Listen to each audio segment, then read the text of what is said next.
Hello friends, आपके अपने YouTube channel में आप सबका स्वागत है। हमारे इस YouTube चैनल में हम जो विद्युत सहायक जूनियर इंजीनियर इलेक्ट्रिकल के एग्जाम प्रिपरेशन के लिए जो MCQ लेक्चर से देख रहे थे, जिसमें आगे हमने इलेक्ट्रिकल इंजीनियरिंग के जो इम्पोर्टेंट टॉपिक्स थे उसके MCQ के बारे में डिस्कस किया था। आज के इस वीडियो में हम आने वाली जो GSCCL की एग्जाम है उसकी प्रिपरेशन के दौर पे यहाँ पे GSCCL की जो 2020 की जो पेपर था उसका सॉल्यूशन जो है उसके बारे में हम यहाँ पे डिस्कस करेंगे और इस पेपर सॉल्यूशन का पार्ट 1 जो है उसके बारे में हम यहाँ पे देखेंगे। तो आइए फ्रेंड्स, वीडियो की शुरुआत करते हैं। तो सबसे पहले आपको जो पेपर में MCQ दिया हुआ था उसमें आपको बोला हुआ है कि the value of current I in the figure shown below is. यहाँ पे आपको एक फिगर दी हुई है, उस फिगर में करंट I की जो वैल्यू है वो वैल्यू हमें कितनी मिलेगी। तो हम यहाँ पे फिगर देखते हैं, तो यहाँ पे हमें करंट I की जो वैल्यू है वो हमें फाइंड आउट करनी है। दैट मीन्स कि यहाँ पे हम देख सकते हैं कि करंट I जो है वो हमें दिया हुआ है और इस I की जो वैल्यू है वो कितनी है वो हमें फाइंड आउट करनी है। तो पहले तो हम ऑप्शन देख लेते हैं। तो ऑप्शन हमारे पास है, option A 20 ampere, option B 100 ampere, option C 50 ampere and option D 80 ampere. तो यहाँ पे आंसर क्या मिलेगा, तो हम इसके बारे में डिस्कस करते हैं। तो इसका सॉल्यूशन बहुत ही इजी है। हम यहाँ पे बेसिकली देख सकते हैं कि यहाँ पे हमें जो करंट I की वैल्यू फाइंड आउट करने को बोली है, तो I की वैल्यू फाइंड आउट करने के लिए हमें सिंपली यहाँ पे जो F नोड F है वहां पे हमें KCL अप्लाई करना है, यानी कि किरचॉफ्स करंट लॉ जो है वो हमें अप्लाई करना है। किरचॉफ्स करंट लॉ यानी कि KCL अगर हम अप्लाई करेंगे तो उसमें हमें पता है कि incoming current that is equal to outgoing current. तो हम यहाँ पे लिख सकते हैं कि at node F if we apply KCL Kirchhoff's current law at that time, incoming current, or we can say incoming current that is equal to outgoing current। तो अगर हम यहाँ पे नोड F पे देखें तो नोड F पे जो इनकमिंग करंट है, इनकमिंग करंट यहाँ पे हमें 120 एम्पियर मिलेगा। तो हम यहाँ पे बोल सकते हैं कि incoming current that is equal to 120 ampere. और आउटगोइंग करंट अगर हम देखें तो नोड F से एक 40 एम्पियर का करंट आउटगोइंग हो रहा है और I का करंट आउटगोइंग हो रहा है। तो यहाँ पे हम लिख सकते हैं 40 प्लस I। तो अगर हम इसका सॉल्यूशन ले तो हम यहाँ पे फाइंड आउट कर सकते हैं कि हमें जो I की वैल्यू मिलेगी, दैट I की value 120 minus 40 that is equal to 80 ampere. तो यहाँ पे हम देख सकते हैं कि अगर इसको हम सिंपली सोल्व करें तो यहाँ पे I की जो वैल्यू है वो हमें मिलेगी 80 ampere as per this calculation. तो हम यहाँ पे बोल सकते हैं कि हमारा जो ऑप्शन डी है, option D 80 ampere is the correct answer. यहाँ पे फ्रेंड्स हम इस फिगर को देख के थोड़ा कंफ्यूज भी हो जाता है। कई बार हम ऐसा भी करते हैं कि हम ए से स्टार्ट करते हैं और उसको सोल्व करते करते नोड एफ तक जाएंगे, तो थोड़ा कॉम्प्लिकेटेड एग्जाम्पल जो है MCQ जो हो जाएगा। तो हमें सिंपली क्या करना है, जो पर्टिकुलर नोड आपको दिया हुआ है उस नोड को ही हमें कंसिडर करना है और वहां पे हम इस तरह से KCL incoming current that is equal to outgoing current KCL apply करके जो करंट हमें फाइंड आउट करने को बोला है उसको हम इजीली फाइंड आउट कर सकते हैं। तो यहाँ पे हमें I की वैल्यू मिलेगी 80 एम्पियर। फ्रेंड्स, दूसरा MCQ हम देखते हैं। MCQ नंबर 2 आपको दिया हुआ है, a strain gauge is basically a blank. Strain gauge basically क्या है, ऑप्शन देख लेते हैं। ऑप्शन ए हमारे पास है active device which convert mechanical displacement into change of resistance.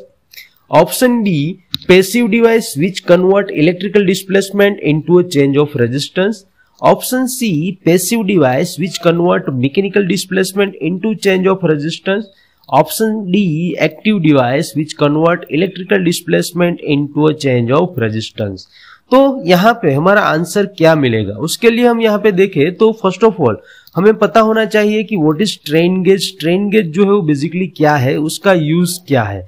तो हमें स्ट्रेन गेज के बारे में हमने मेजरमेंट सब्जेक्ट में पढ़ा ही है कि स्ट्रेन गेज जो है वो स्ट्रेन मेजरमेंट के लिए यूज करते हैं। और वो यहाँ पे हम जो स्ट्रेन गेज की हम बात कर रहे हैं, दिस स्ट्रेन गेज वो बेसिकली पीजो रेजिस्टिव इफेक्ट जो है उस पीजो रेजिस्टिव इफेक्ट में वो वर्क करता है। दैट मीन्स कि हमारा जो स्ट्रेन गेज रहेगा उस स्ट्रेन गेज पे अगर हम कोई प्रेशर या स्ट्रेन और we can say mechanical displacement उस पर अप्लाई करेंगे, तो एट दैट टाइम उसका जो रेजिस्टेंस है उस रेजिस्टेंस में हमें चेंज देखने को मिलेगा। दैट मीन्स कि उसका रेजिस्टेंस जो है वो चेंज होगा। तो उसको बेसिकली हम स्ट्रेन गेज बोलते हैं, यानी कि स्ट्रेन गेज स्ट्रेन मेजरमेंट के लिए यूज होता है और पीजो रेजिस्टिव इफेक्ट जो है उसका यूज जो है वो हम स्ट्रेन गेज में करते हैं। और यहाँ पे हमारा जो ऑप्शन हमारे पास है, तो एक तो हमें पता चल गया कि जो इलेक्ट्रिकल तो डिस्प्लेसमेंट होगा नहीं, बट जो मैकेनिकल डिस्प्लेसमेंट है उसका रेजिस्टेंस में चेंज ऑफ रेजिस्टेंस में कन्वर्ट करेगा, that is our strain gauge. तो यहाँ पे हमारे पास अब दो ऑप्शन बचेंगे। ऑप्शन है A, active device which convert mechanical displacement into change of resistance, and option C, passive device which convert mechanical displacement into a change of resistance. Now हमारे पास यहाँ पे अब दो ऑप्शन है, तो यहाँ पे इसको भी हम अगर सॉर्ट आउट करेंगे तो उसके लिए हमें पता होना चाहिए कि what is active device and what is passive device. तो यहाँ पे अगर हम एक्टिव डिवाइस की बात करें तो व्हाट इज एक्टिव डिवाइस, तो बेसिकली एक्टिव डिवाइस, तो एक्टिव डिवाइस हम ऐसे डिवाइस बोल सकते हैं कि जिसमें हमें कोई एक्सटर्नल सोर्स की रिक्वायरमेंट ना हो, कोई भी एक्सटर्नल सोर्स हमें यहाँ पे रिक्वायर्ड नहीं होगा, तो उस टाइप के डिवाइस को हम एक्टिव डिवाइस बोलेंगे। तो यहाँ पे हम बोल सकते हैं कि external source is not required, right. तो ऐसे डिवाइस के जिसके ऑपरेशन के लिए कोई भी एक्सटर्नल सोर्स हमें रिक्वायर्ड नहीं है, तो ऐसे डिवाइस को हम एक्टिव डिवाइस बोलेंगे। और पैसिव डिवाइस की अगर हम बात करें तो now what is passive device, तो एक्टिव डिवाइस से हम बोल सकते हैं कि 180 डिग्री बोल सकते हैं कि जिसमें हमें आउटपुट फाइंड आउट करने के लिए एक्सटर्नल सोर्स जो है वो रिक्वायर्ड है, एक्सटर्नल सोर्स रिक्वायर्ड रहेगा, उसको हम पैसिव डिवाइस बोलेंगे। तो यहाँ पे अगर हम स्ट्रेन गेज की बात करें तो स्ट्रेन गेज में जो स्ट्रेन हम अप्लाई करेंगे वो चेंज ऑफ रेजिस्टेंस में हमें मिलेगा। तो इस चेंज ऑफ रेजिस्टेंस को हम किस तरह से मेजर करेंगे, तो उसके लिए हम बेसिकली व्हिस्टन ब्रिज जो है उसका यूज करते हैं। और व्हिस्टन ब्रिज का प्रिंसिपल तो हमें सब पता है कि व्हिस्टन ब्रिज में बेसिकली हमारे पास 4 ब्रांचेस जो है वो 4 ब्रांचेस रहेगी।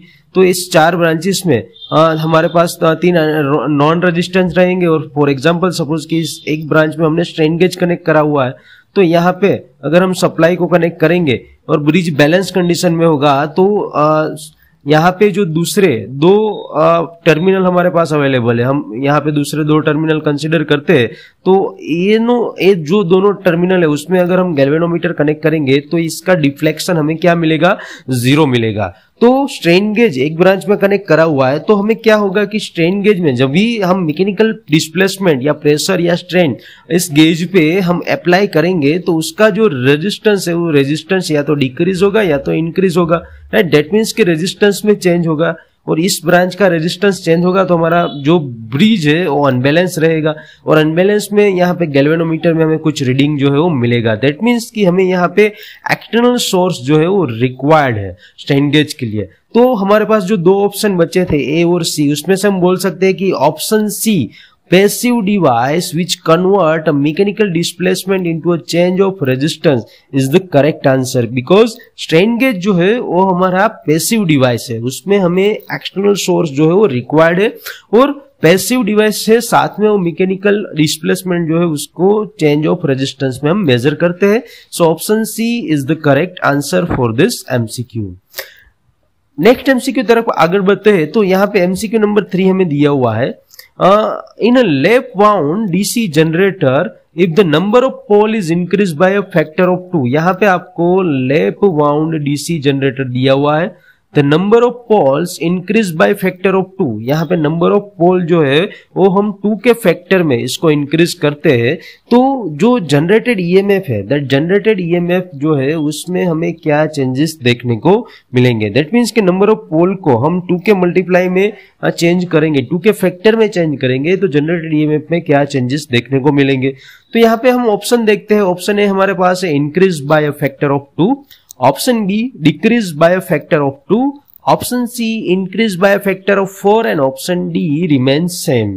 तो यहाँ पे हमारा आंसर क्या रहेगा, तो हम यहाँ पे देख सकते हैं कि हमारे पास डीसी जनरेटर है, राइट। तो तो डीसी जनरेटर का ईएमएफ यहाँ पे कितना चेंज होगा वो हमें फाइंड आउट करना है। तो डीसी जनरेटर के लिए अगर हम उसका ईएमएफ का इक्वेशन देखें तो डीसी जनरेटर में बेसिकली जनरेटर का जो ईएमएफ है उस ईएमएफ का इक्वेशन हमारे पास रहेगा 5P and Z divide by 60A, that means flux, P number of pole and number of turns, Z conductor, A number of parallel path। तो 5P and Z divide by 60A जो है वो हमारा EMF का DC generator के EMF का equation रहेगा। और यहाँ पे हमारे पास लैप वाउंड डीसी जनरेटर है, तो for lap wound DC generator जो A है that is equal to P। तो ये number of parallel path that is equal to number of poles यहाँ पे रहेंगे for lap wound generator, right. तो लैप वाउंड के लिए A इज इक्वल टू तो P यहाँ पे रहेगा। तो हम बोल सकते हैं कि अगर हम पोल नंबर ऑफ पोल को फैक्टर ऑफ 2 में इंक्रीज करेंगे तो P की वैल्यू यहाँ पे जो है वो P की वैल्यू फैक्टर ऑफ 2, सपोज कि फॉर एग्जांपल हम ट्वाइस करते हैं तो यहाँ पे हम बोल सकते हैं कि 5 into 2P and into Z। तो हमने नंबर ऑफ पोल को 2 के मल्टीप्लाई में इंक्रीज किया है, तो यहाँ पे 60 into पैरेलल पाथ भी 2 के मल्टीप्लाई में इंक्रीज होगा और we can say 2A that is equal to P in the case of lap wound generator. तो यहाँ पे B हमारा 2P आंसर रहेगा। तो यहाँ पे 2 तो कैंसल आउट हो जाएंगे, तो हमारा जो आंसर रहेगा वो आंसर दैट मीन्स की जो ईएमएफ रहेगा वो ईएमएफ लैप वाउंड के केस में अगर हम पोल को कितने भी मल्टीप्लाई फैक्टर में इंक्रीज करेंगे तो यहाँ पे हमारा जो ईएमएफ है वो ईएमएफ हमें कैसा मिलेगा, तो हम बोल सकते हैं कि रिमेन सेम। ईएमएफ में कोई चेंजेस हमें देखने को मिलेंगे नहीं। तो हमारे पास जो ऑप्शन है उस ऑप्शन में से हम बोल सकते हैं कि option D remain same is the correct answer. So हम lap wound DC generator, if the number of pole is increase by factor of 2 then the generated EMF will remain same, उसमें कोई भी चेंज हमें देखने को मिलेगा नहीं। Now next MCQ हम यहाँ पे देखते हैं। तो नेक्स्ट एमसीक्यू नंबर 4 हमारे पास दिया हुआ है, the power factor of a single phase AC voltage controller feeding a power to pure resistive load is. यहाँ पे आपको single phase AC voltage controller का क्वेश्चन पूछा हुआ है। उसमें अगर ये जो single phase AC voltage controller है वो प्योर एसी रेजिस्टिव लोड को वो फीड करता है तो उसका पावर फैक्टर जो है वो हमें कितना मिलेगा, दैट मीन्स कि उसका इक्वेशन जो है वो हमें क्या मिलेगा। तो यहाँ पे ऑप्शन देखते हैं। ऑप्शन ए हमारे पास है 4 into per unit load power raise to 1/2, option B per unit load power raise to 1/2, option C per unit load power raise to 2 and option D 2 into per unit load power. तो यहाँ पे थोड़ा twisted question हमें पूछा हुआ है कि हमारा जो पावर फैक्टर इस केस में हमें मिलेगा वो पर यूनिट लोड पावर के टर्म्स में हमें फाइंड आउट करना है। तो first of all AC voltage controller with resistive load आपको यहाँ पे बोला हुआ है। तो इसके लिए इसका आंसर फाइंड आउट करने के लिए हम फर्स्ट ऑफ ऑल इसकी जो सर्किट है बेसिकली हम बोल सकते हैं कि जो single phase AC voltage controller with R load है उसके बारे में हम यहाँ पे देखते हैं। तो basically single phase AC voltage controller with R load हम देखते हैं तो यहाँ पे हम 2 थायरिस्टर को बैक टू बैक या we can say anti parallel connect करेंगे और इसके साथ हमारे पास यहाँ पे रेजिस्टिव लोड हमें दिया हुआ है और हमारे पास एसी सप्लाई हमने यहाँ पे कनेक्ट करा हुआ है।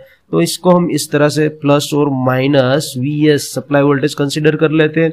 हमारे पास यहाँ पे 2 thyristor 2 T1 and T2 consider किया हुआ है। यहाँ पे R है, इसके अक्रॉस में हमें V0 आउटपुट और I0 करंट जो है वो हमें मिलेगा। तो इस तरह से हमारा single phase AC voltage controller है। तो बेसिकली इसका पावर फैक्टर क्या मिलेगा, तो single phase AC voltage controller के लिए फीडिंग टू रेजिस्टिव लोड उसकी पावर फैक्टर की जो इक्वेशन है वो पावर फैक्टर की इक्वेशन हम बेसिकली बहुत इजी इक्वेशन है, हम डिराइव कर सकते हैं। तो डायरेक्टली हम इक्वेशन यहाँ पे लगते हैं कि इसके लिए पावर फैक्टर हमें मिलेगा V0 RMS divide by supply voltage, that means कि आउटपुट वोल्टेज का RMS वैल्यू और डिवाइड बाय सप्लाई वोल्टेज करेंगे तो हमें पावर फैक्टर मिल जाएगा। बट यहाँ पे हमें पर यूनिट पावर के टर्म्स में इक्वेशन फाइंड आउट करना है। तो फर्स्ट ऑफ ऑल हम PU पर यूनिट पावर जो है अगर हमें पर यूनिट पावर कैलकुलेट करना है तो पर यूनिट पावर के लिए हम इक्वेशन लिख सकते हैं present power present T power divide by we can say rated power, present power divide by rated power करके हम पर यूनिट पावर जो है फाइंड आउट कर सकते हैं।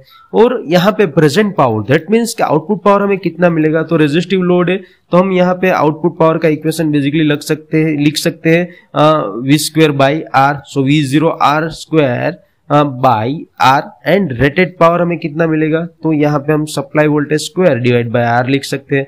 तो हम बेसिकली इक्वेशन जो है V0 RMS divide by VS raise to और we can say whole square इस तरह से लिख सकते हैं। और हमने अभी ही यहाँ पे इक्वेशन लिखा है कि V0 RMS divide by VS, तो हमारा पावर फैक्टर है, तो इस इक्वेशन को हम इस तरह से भी लिख सकते हैं कि per unit power that is equal to power factor square. तो हमें यहाँ पे क्या फाइंड आउट करना है, हमें बेसिकली यहाँ पे पावर फैक्टर फाइंड आउट करना है।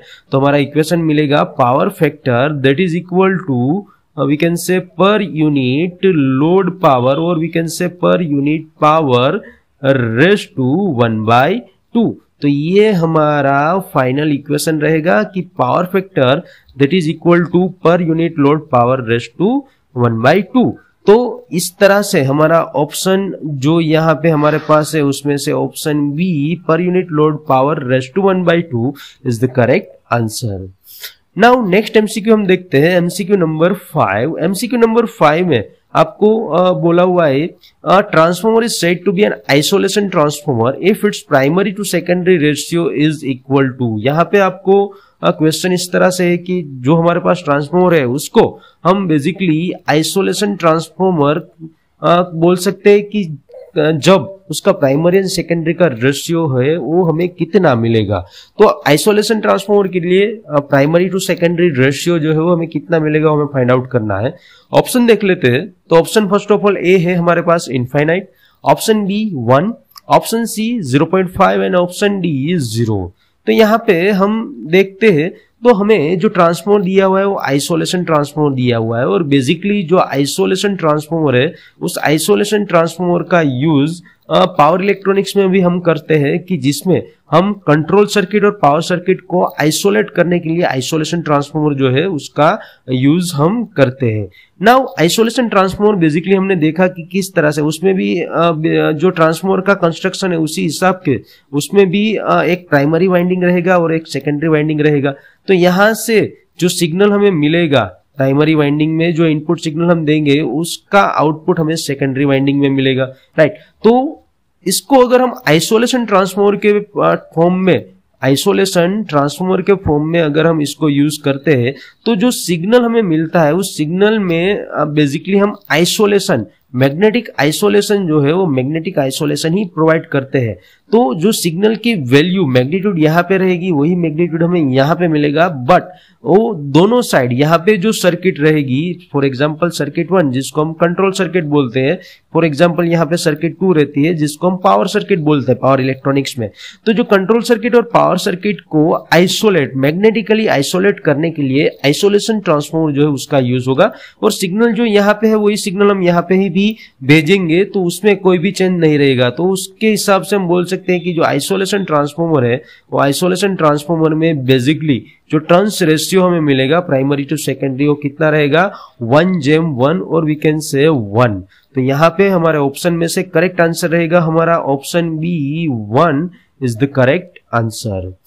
Now the next MCQ that is MCQ number 6। यहाँ पे आपको 6 एमसीक्यू दिया हुआ है। If the supply frequency for a induction motor increase by 5%, यहाँ पे आपको इंडक्शन मोटर की जो सप्लाई फ्रीक्वेंसी है उसको 5% इंक्रीज अगर हम करते हैं तो इंडक्शन मोटर की सिंक्रोनस स्पीड में कितना चेंज हमें मिलेगा। तो पहले हम ऑप्शन देखते हैं। Option A decrease by 5%, option B increase by 10%, option C increase by 5% and option D decrease by 10%। तो यहाँ पे हमारा आंसर कौन सा रहेगा। तो फर्स्ट ऑफ ऑल हम इंडक्शन मोटर की सिंक्रोनस स्पीड का जो इक्वेशन है उसके बारे में देखते हैं। तो हम बोल सकते हैं कि for induction motor synchronous speed ns का इक्वेशन रहेगा 120f divide by p that means कि यहाँ पे सिंक्रोनस मोटर के लिए हमारा जो नंबर ऑफ पोल जो है वो तो कांस्टेंट रहेगा, 120 भी कांस्टेंट है। तो इसके हिसाब से हम बेसिकली इस इक्वेशन को इस तरह से भी लिख सकते हैं कि synchronous speed that is directly proportional to frequency F. तो यहाँ पे सिंक्रोनस स्पीड फ्रीक्वेंसी एफ के डायरेक्टली प्रोपोर्शनल में, अगर हम यहाँ पे फ्रीक्वेंसी को इंक्रीज करते हैं बाय 5%, फ्रीक्वेंसी में 5% का इंक्रीमेंट रहेगा, तो एज पर दिस रिलेशन हमारी जो सिंक्रोनस स्पीड है वो सिंक्रोनस स्पीड भी 5% से इंक्रीज होगी। तो हमारे ऑप्शन में हम यहाँ पे देख सकते हैं कि increase by 5%, option C is the correct answer. So option C increase by 5% is the correct answer. Now the next MCQ, that is MCQ number 7। MCQ number 7 में आपको डेटा दिया हुआ है, a 50 watt electric light bulb is connected to 200 volt supply. आपके पास 50 volt का electric light bulb है जिसको हम 200 वोल्ट के सप्लाई के साथ कनेक्ट कर रहे हैं। So determine the current flowing through the bulb and resistance of the bulb. तो यहाँ पे हमें बल्ब में से फ्लो हो रहा करंट और बल्ब का जो रेजिस्टेंस है वो हमें फाइंड आउट करना है। ऑप्शन हम देख लेते हैं। ऑप्शन है हमारे पास है 0.5 ampere and 400 ohm. Option B 0.25 ampere and 800 ohm. Option C is 0.5 ampere and 800 ohm and option D is 0.25 ampere and 400 ohm। तो यहाँ पे हमारा करेक्ट आंसर कौन सा रहेगा? तो उसके लिए हम फर्स्ट ऑफ ऑल कैलकुलेशन देखते हैं। तो यहाँ पे हमें जो बल्ब है उस बल्ब का पावर रेटिंग हमें यहाँ पे दिया हुआ है। कितने वोल्ट का बल्ब हमें दिया हुआ है? तो P is equal to 50 volt का बल्ब हमारे पास है। वोल्टेज हमें दिए हुए है दैट इज 200 वोल्ट। तो हमें यहाँ पे फर्स्ट ऑफ ऑल तो करंट फाइंड आउट करना है। तो बल्ब के लिए अगर हम सिंपली पावर का इक्वेशन देखें तो P इज इक्वल टू हमारे पास इक्वेशन रहेगा VI। So I is equal to P divide by V हम लिख सकते हैं। सो 50 डिवाइड बाय 200, अगर हम 50 डिवाइड बाय 200 करेंगे तो हमारा आंसर मिलेगा 0.25 एम्पियर। दैट मीन्स कि करंट की वैल्यू 0.25 एम्पियर जो है वो हमें मिलेगी। नाउ हमें रेजिस्टेंस फाइंड आउट करना है। तो रेजिस्टेंस के लिए भी हम यहाँ पे पावर का इक्वेशन यूज करते हैं। P is equal to V square divide by R। So हम लिख सकते हैं R is equal to V square divide by P। तो यहाँ पे वोल्टेज हमारे पास है 200, सो 200 स्क्वायर डिवाइड बाय 50। तो हम यहाँ पे बोल सकते हैं कि हमारा जो रेजिस्टेंस हमें मिलेगा वो रेजिस्टेंस हमारा कितना रहेगा? 800 ओम। तो हमारे पास दोनों आंसर है। करंट है 0.25 एम्पियर एंड रेजिस्टेंस की वैल्यू मिलेगी हमें 800 ओम। तो हमारे पास जो ऑप्शन है उस ऑप्शन में हम देख सकते हैं कि option B 0.25 ampere and 800 ohm is the correct answer. Now the next MCQ, that is MCQ number 8। MCQ number 8 में आपको दिया हुआ है, if an inductor carries an initial current I0 before switching action t is equal to 0 minus, then instant t is equal to 0 plus it acts as। तो यहाँ पे हमारे पास जो ऑप्शन है ऑप्शन देख लेते हैं। Option A an open circuit, option B a constant current source, option C a short circuit, option D a constant voltage source। तो यहाँ पे अगर हम देखें तो इंडक्टर की जो कैरेक्टरिस्टिक है दैट मीन्स इंडक्टर जो है वो कभी भी करंट में इंस्टेंटेनियस चेंज नहीं होने देता है। तो बेसिकली क्या होगा कि अगर हम स्विचिंग करते हैं तो हमारा कोई इंडक्टर है तो बेसिकली हमारे पास कोई एक डीसी सप्लाई अगर हम कंसिडर कर लेते हैं तो यहाँ पे कोई एक सर्किट हम लेते हैं कि जिसमें हमने एक इंडक्टर कनेक्ट करा हुआ है और साथ ही में एक स्विच यहाँ पे कनेक्ट करी हुई है और सप्लाई के साथ इसको हम अगर हम कनेक्ट करते हैं तो यहाँ पे हमारा जो इंडक्टर है इस स्विच को अगर हम बोल सकते हैं कि inductor carries initial current I0 current initially वो कैरी कर रहा है, बराबर, राइट। तो बेसिकली जो I0 करंट इनिशियली जो इंडक्टर कैरी करेगा तो I0 current before switching action t is equal to 0 minus. तो t is equal to 0 minus, हमने स्विचिंग कुछ भी करवाया नहीं है। एट दैट टाइम जो इंडक्टर है वो I0 जितना करंट जो है वो कैरी कर रहा है। फॉर एग्जांपल यहाँ पे हम मिनिमम करंट कोई ले लेते हैं दैट इज अवर I0। और जब हम स्विचिंग करवाएंगे दैट मीन्स कि अगर हम इस स्विच को क्लोज करते हैं, इस स्विच को ऑन करते हैं तो क्या होगा कि इंडक्टर में से धीरे धीरे करंट जो है वो फ्लो होना स्टार्ट हो जाएगा और इंडक्टर की जो कैपेसिटी होगी उसके हिसाब से इंडक्टर भी फुल्ली चार्ज होने की ट्राई करेगा और t is equal to 0 plus instant पे इंडक्टर जो है फुली चार्ज हो जाएगा, उसके बाद कोई भी करंट का चेंज जो है उसमें हमें देखने को मिलेगा नहीं। दैट मीन्स कि t इज इक्वल टू यहाँ पे हम बोल सकते हैं कि 0 प्लस इंस्टेंट के बाद हमारा जो इंडक्टर है वो इंडक्टर हमें यहाँ पे बेसिकली कांस्टेंट करंट जो है वो कांस्टेंट करंट प्रोवाइड करेगा। दैट मीन्स कि हमारा जो ऑप्शन है उसमें हम बोल सकते हैं कि t is equal to 0 plus के इंटरवल के बाद, इंस्टेंट के बाद हमारा जो इंडक्टर है वो कांस्टेंट करंट सोर्स के तरह वो वर्क करेगा। सो ऑप्शन बी या constant current source is the correct answer. Now the next MCQ, that is MCQ number 9. If L1 and L2 are the self-inductance of two circuit and M is the mutual inductance between them, then the coupling coefficient K is, यहाँ पे आपको coupling coefficient K का equation find out करना है। Option हमारे पास है K is equal to M under root of L1 by L2, option B K is equal to M under root of L2 by N1, option C K is equal to M divided by under root of L1 into L2 and option D K is equal to M into under root of L1 into L2। तो यहाँ पे हमारा सही answer क्या रहेगा?